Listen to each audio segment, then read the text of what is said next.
Olá, eu sou Ieso, professor de língua portuguesa, e este é mais um encontro nosso para a sua preparação para o Enem, o Exame Nacional do Ensino Médio. A aula de hoje, você sabe, é de linguagens, códigos e suas tecnologias. E o título dela é Além do que se vê, além do que se lê. Você poderia perguntar, mas o que esse título tem especificamente a ver com as questões do Enem? Bom, vamos lembrar assim. No Enem, na verdade, não se cobra tanto o quê, mas muito mais por quê, como.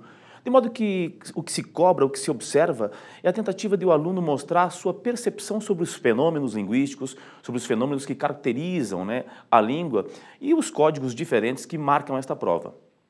Bem, é do seu conhecimento também que nem sempre na prova do Enem o texto por excelência é o texto escrito, aquele que a gente conhece, com parágrafos, em prosa ou em poesia, em verso. Não. Muitas vezes o texto do Enem, os textos que marcam a prova do Enem, são textos marcados por imagens, inclusive mesclando o elemento verbal com o elemento não verbal. Muitos desses textos se assentam, por exemplo, nas formas de tiras, de charges, de propagandas, de quadros, que acabam sendo, sim, utilizados na prova e questionados para que você perceba os mecanismos de composição de sentido daqueles textos que mesclam, como eu falei, o verbal com o não verbal. Então, nosso trabalho de hoje aqui, breve que será, vai ser levar você a perceber elementos que compõem esse sentido desses tipos de textos, às vezes marcados por palavras e imagens, às vezes apenas por imagens. Queria lembrar também que não é uma questão meramente de exercício no exame. Muitos de nós já fizemos exames de redação, provas de redação, em que um dos textos da coletânea era, na verdade, um desses tipos de textos. Textos visuais, basicamente, textos marcados pelo não verbal. Mas antes de que a gente comece a ver alguns exemplos, vamos pensar naqueles elementos que nos ajudam a entender melhor como se situa determinado texto, determinada imagem no mundo. Veja comigo lá, então, por favor, aqui na tela, que quando a gente tem uma mensagem, quando a gente tem um texto criado, a gente pensa que há um enunciador mandando esta mensagem, mandando esse texto a um destinatário. Bom, permitindo aqui a exemplificação, neste caso agora, eu seria esse enunciador, você seria esse destinatário. Há um contexto específico, um contexto, um ambiente no qual circula aquele texto que eu te mando.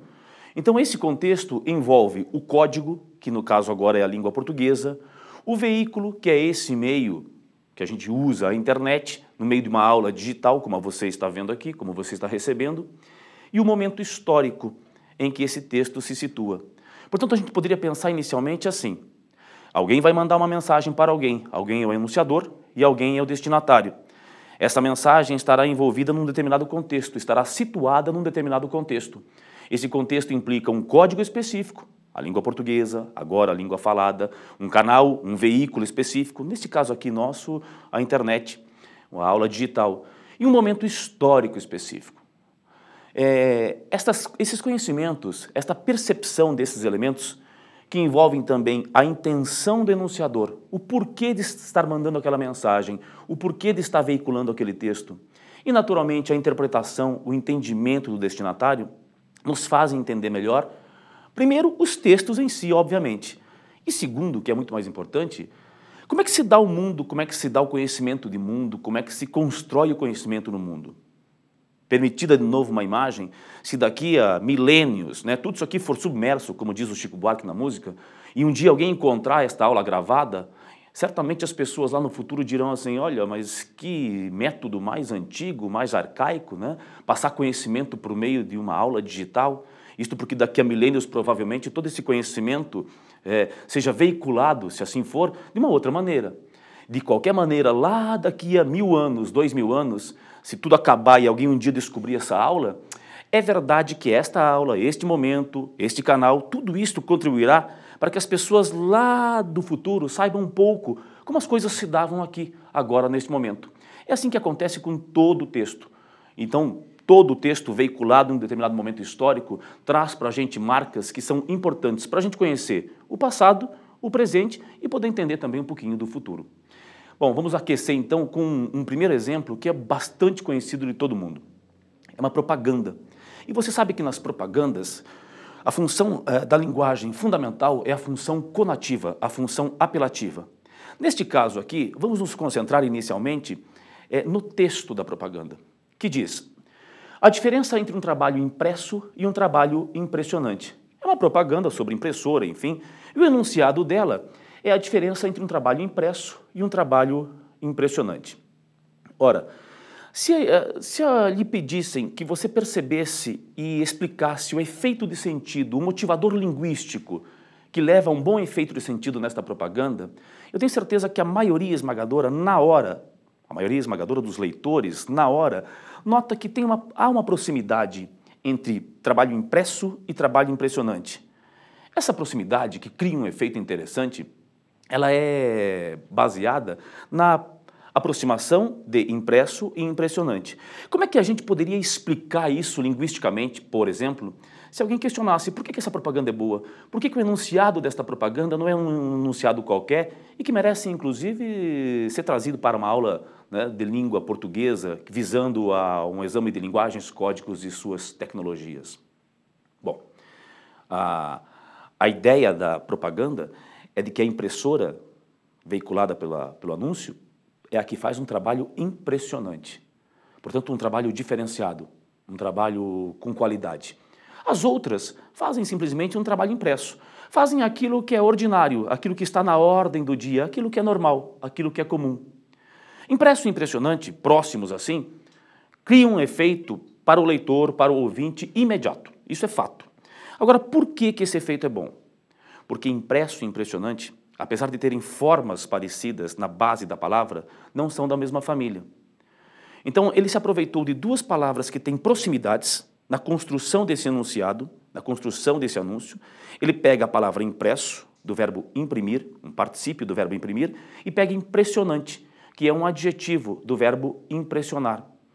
Como eles têm uma proximidade sonora e inclusive uma proximidade fórmica, dá-se a impressão de que seriam da mesma família.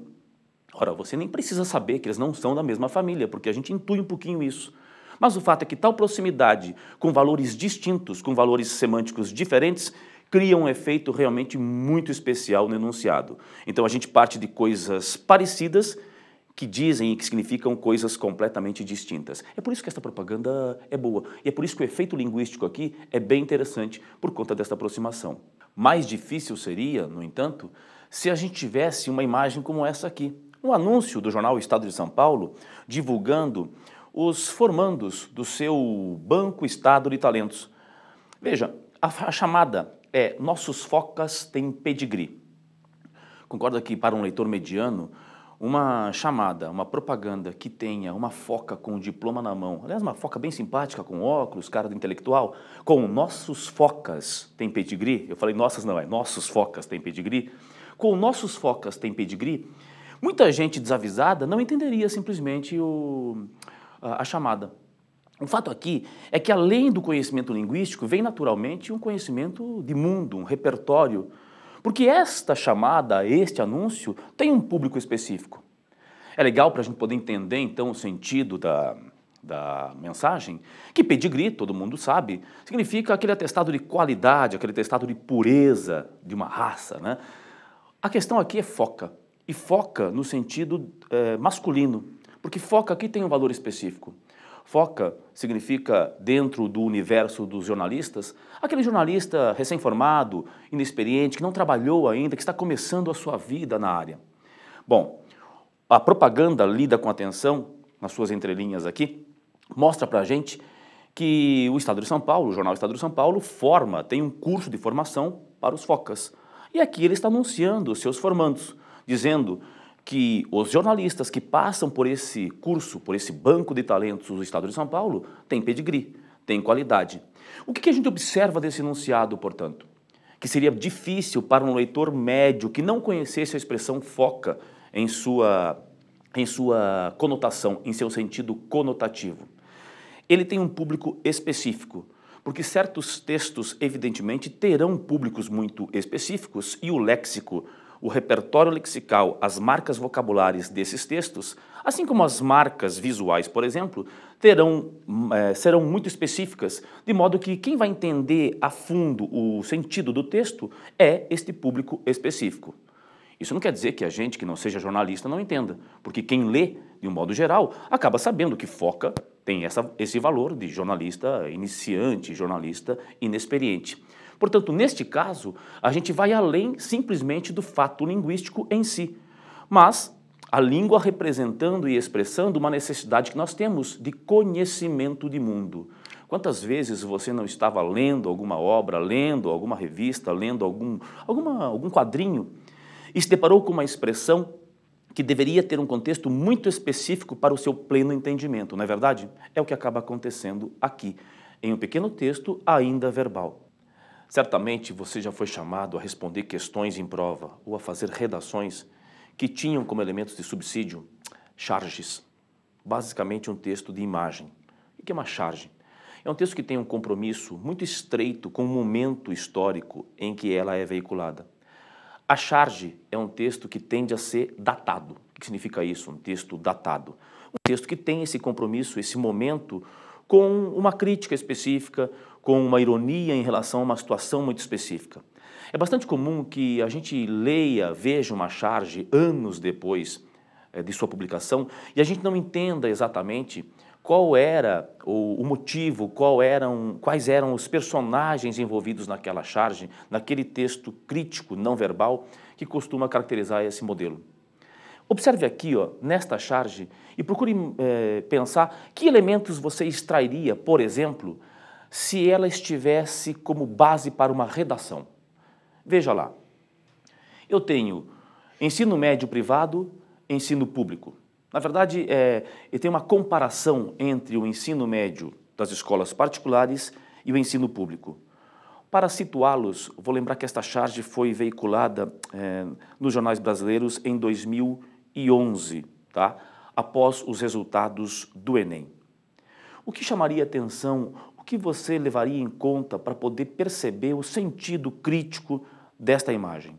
Observe que você tem primeiramente a oposição, né, entre o que é privado, o que é o serviço particular, pago e o que é o serviço público no Brasil. Isto dentro do ambiente de ensino, mais especificamente do ensino médio. Depois, você tem um lápis apontado, um lápis grande, um lápis que tem numa de suas extremidades uma borracha, e ao lado dele um apontador, um elemento da civilização responsável para que o lápis fique apontado. Por outro lado, quando você tem o ensino público, você tem um lápis que é pequeno, cuja ponta está quebrada, que está remendado, está todo ruído e que tem aquela borracha também corroída. Para apontar este lápis, você tem não um apontador, mas um estilete. Olha, se alguém lhe pedisse que criasse um texto ou que explicasse o sentido desta charge, não haveria necessidade de muito esforço para que a gente percebesse uma oposição visível na visão de quem criou a imagem. Há um contraste entre as condições, infelizmente há um contraste, entre as condições do ensino privado, do ensino médio privado no Brasil e do ensino médio público no Brasil.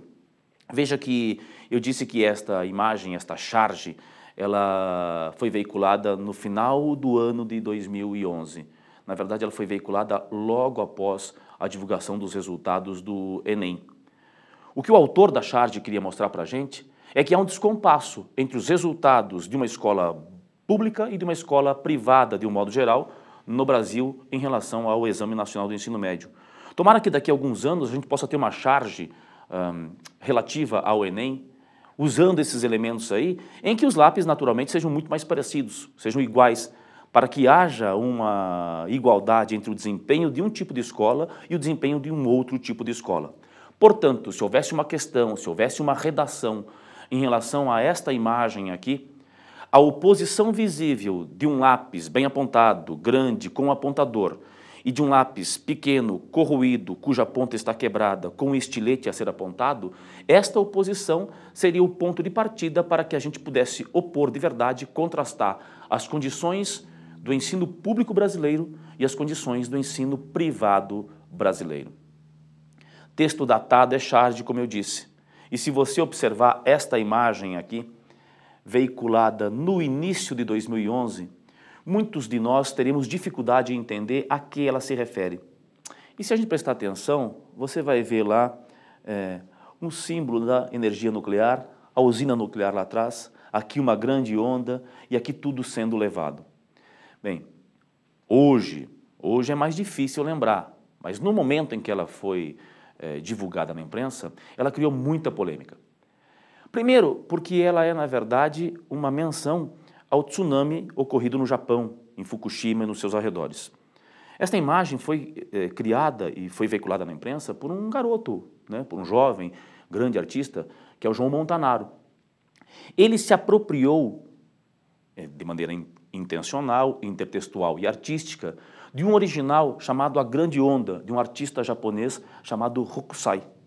O que ele quis fazer, na verdade, foi uma intertextualidade. Ele quis mostrar a tragédia em Fukushima, no Japão, né, a partir daquela grande estilografura, aquela imagem japonesa conhecida, A Grande Onda. O João Montanaro, com esta imagem, foi muito injustamente criticado. Mas o fato é que ele, ao criar esta imagem, estava dialogando com uma outra, e isto exigia do leitor uma compreensão, uma percepção de que havia aqui o fenômeno da intertextualidade. É evidente que, visto agora, este texto aqui pode causar maior dificuldade no entendimento. E, portanto, a crítica aqui nem seja tão contundente. Alguém que veja esta imagem pode nem relacioná-la à questão do Japão. No momento pós-tsunami do Japão, quando o João Montanaro faz a imagem, há uma onda de críticas. Depois, com o tempo, a gente percebe que ela vai ficando datada, a imagem fica datada.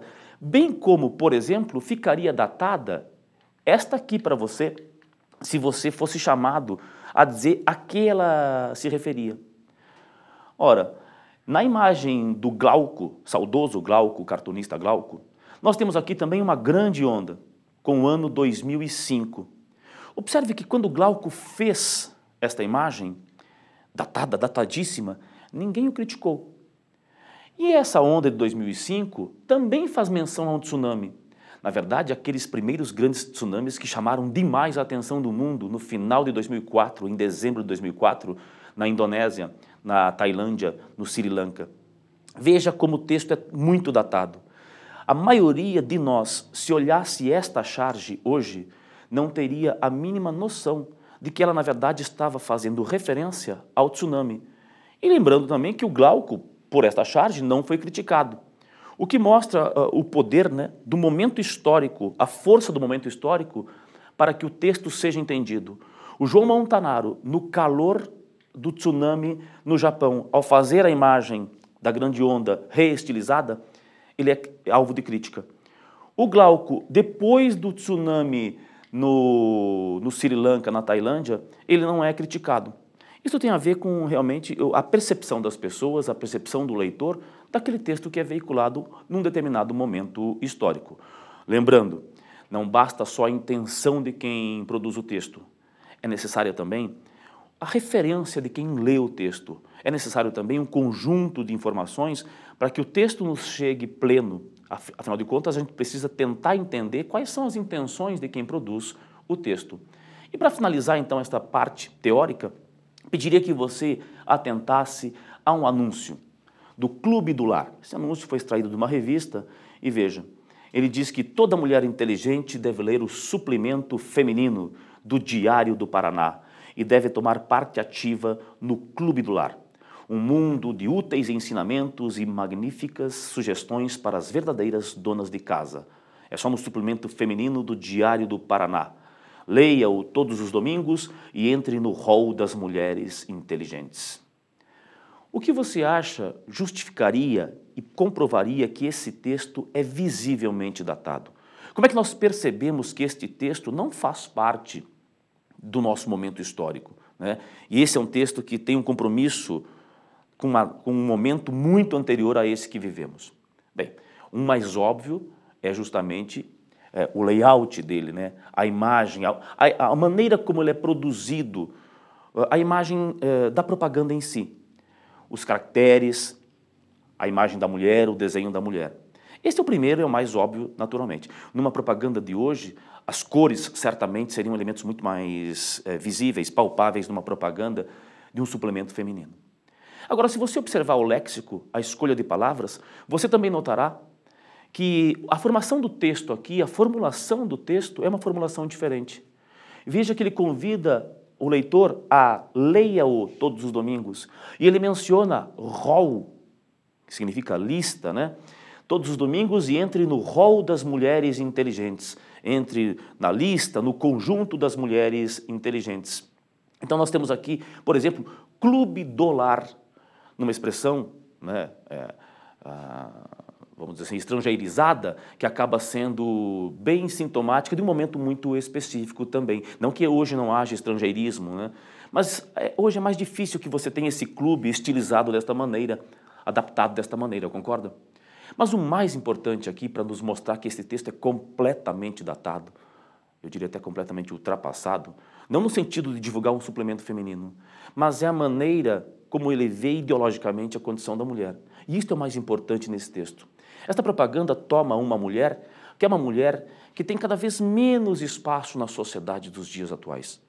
Veja que para o suplemento feminino, naquele momento, naquela propaganda, o importante para a mulher era ter o suplemento feminino, acompanhar e ler o suplemento feminino com ensinamentos úteis e magníficas sugestões para as verdadeiras donas de casa.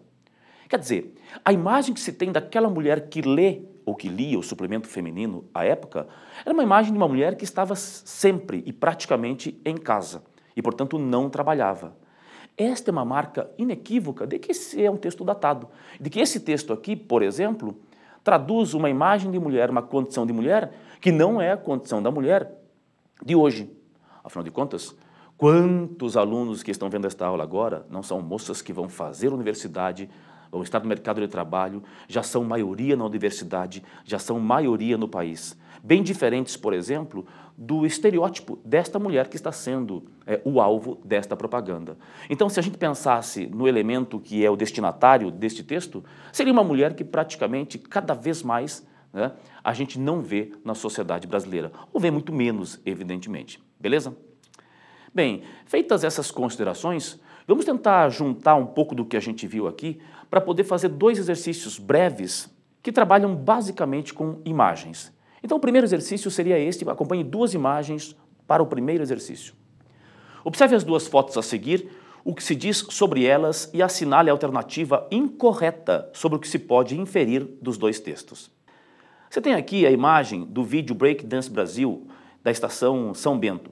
Esse foi o primeiro encontro de b-boys realizado em 1993. É uma imagem do documentário, você vê ali os praticantes de hip hop, né, com as suas danças. Nós temos muita gente acompanhando. Isso é um espaço conhecido em São Paulo. A Estação São Bento do metrô foi palco das primeiras manifestações, né, do hip hop, do rap no Brasil.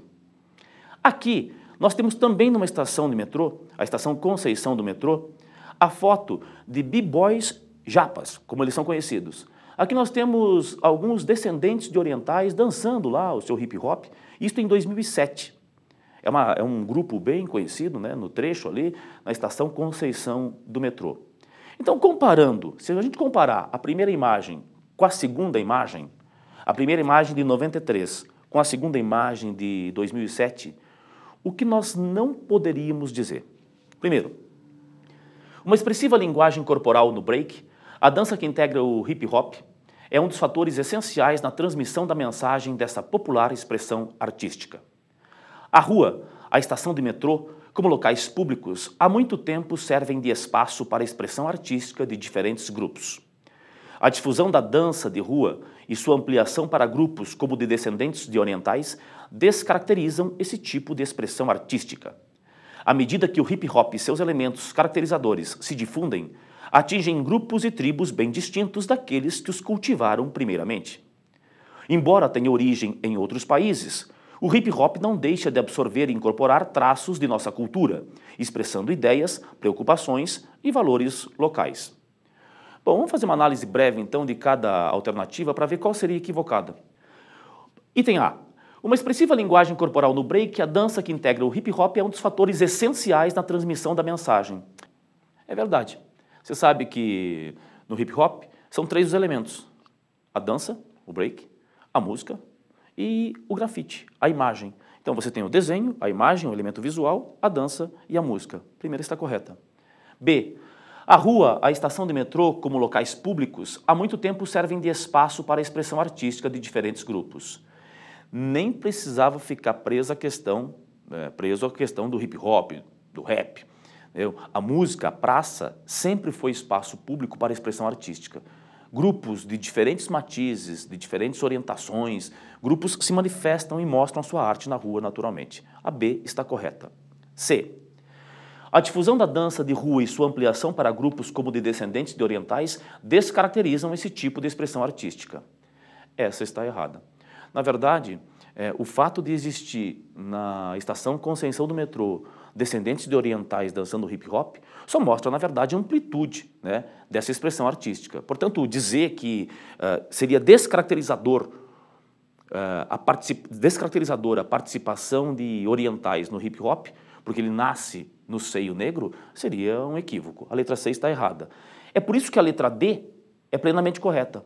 À medida que o hip hop e seus elementos caracterizadores se difundem, atingem grupos e tribos bem distintos daqueles que os cultivaram primeiramente. É o caso aí, né, com os orientais da Estação Conceição.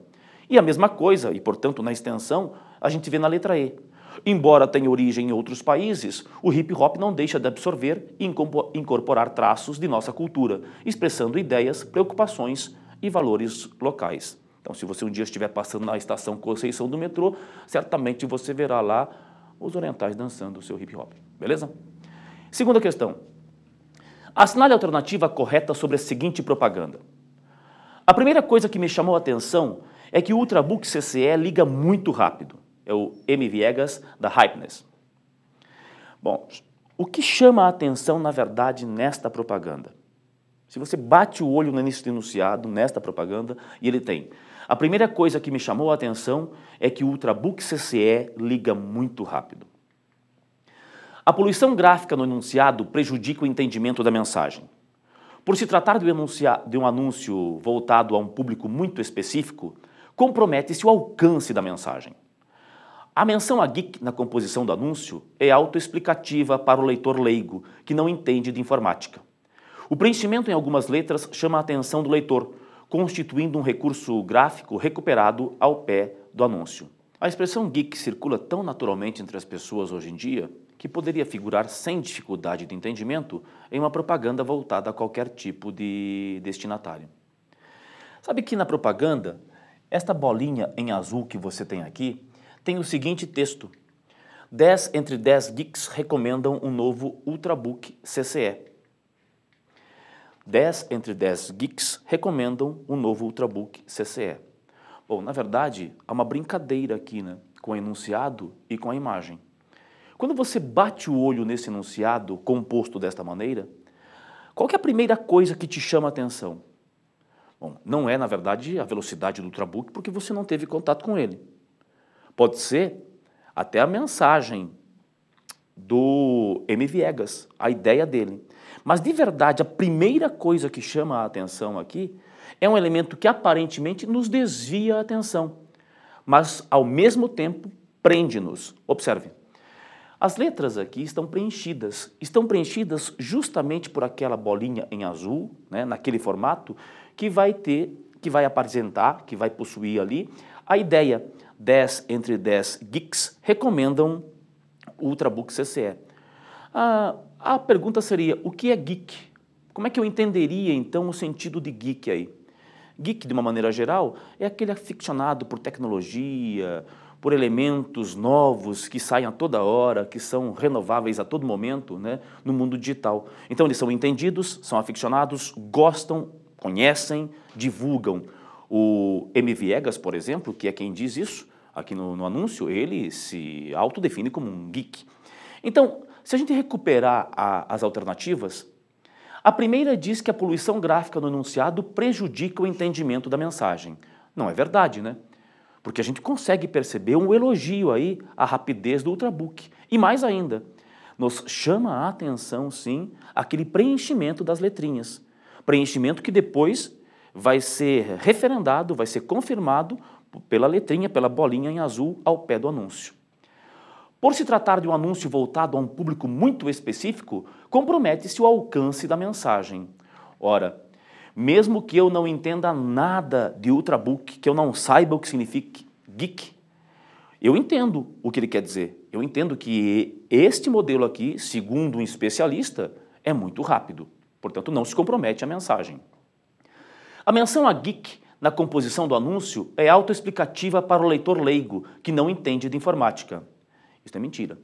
Neste caso aqui, uma pessoa que não entenda de informática e veja ao pé do anúncio a bolinha em azul indicando que 10 entre 10 geeks recomendam, se ele não souber o que é geek, aquele que é uma autoridade no assunto, ele não vai perceber, né, a utilidade desta informação. Portanto, a letra C também estaria equivocada. Na letra D, o preenchimento em algumas letras chama a atenção do leitor, constituindo um recurso gráfico recuperado ao pé do anúncio. É exatamente isso, né? As letras aí, onde se permite, elas são preenchidas. Esse preenchimento, primeiramente, nos chama a atenção e logo em seguida a gente olha aqui e recupera esse preenchimento com a informação que 10 entre 10 geeks recomendam o Ultrabook CCE. Depois, na última, que é errada, nós temos a expressão geek. Circula tão naturalmente entre as pessoas hoje em dia que poderia figurar sem dificuldade de entendimento em uma propaganda voltada a qualquer tipo de destinatário. Bom, essa não é verdade, porque a expressão geek é uma expressão muito específica. Como naquele caso em que nós vimos de foca, a expressão geek circula no meio. É lógico que essa expressão tende com o tempo, dado o avanço das TICs, das tecnologias de informação e comunicação, essa expressão tende a se difundir e ficar muito mais conhecida. Mas, por enquanto, ela causaria, sim, dificuldade de entendimento. Portanto, a resposta correta seria a letra D. Bem, amigo internauta, amigo estudante, eu espero que você tenha acompanhado, tenha entendido e que essa aula tenha propiciado para você alguma utilidade, no sentido de que você perceba que as coisas que estão no texto, muitas vezes, nos têm respostas, nos têm ideias e informações, que para que possam ser captadas de verdade, exigem que a gente observe coisas que estão muito além do texto. Aquilo que está à margem do texto, aquilo que tem a ver com o nosso conhecimento de mundo, com o nosso repertório, com o conhecimento de mundo de quem produziu o texto. Fazendo assim, percebendo e olhando com um pouquinho mais de atenção para esses tipos de textos que nos circulam e que nos circundam a toda hora, eu pediria que você olhasse realmente com atenção para o mundo, porque lendo melhor as coisas, percebendo melhor as coisas, a gente não é enganado, a gente não é feito de bobo e a gente consegue até, inclusive, resolver melhor uma prova qualquer que seja, de vestibular ou do Exame Nacional do Ensino Médio. Espero ter ajudado. Até mais para você. Boa prova.